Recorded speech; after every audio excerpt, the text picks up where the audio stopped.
In the last few days, I have learned an amazing thing that is, if you want to change your life, the first thing you have to do, don't expect anything from anyone.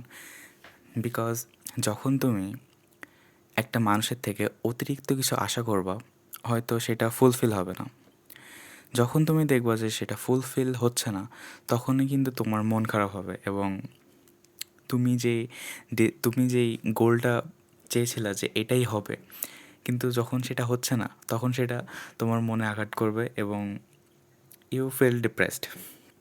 So তোমরা যদি এই রুলসটাকে তোমাদের লাইফে implant করতে পারো, I'm 100% guaranteed that your life will be amazing and amazing. So implant this rule on your life. So that is for today. Follow for more. Thank you.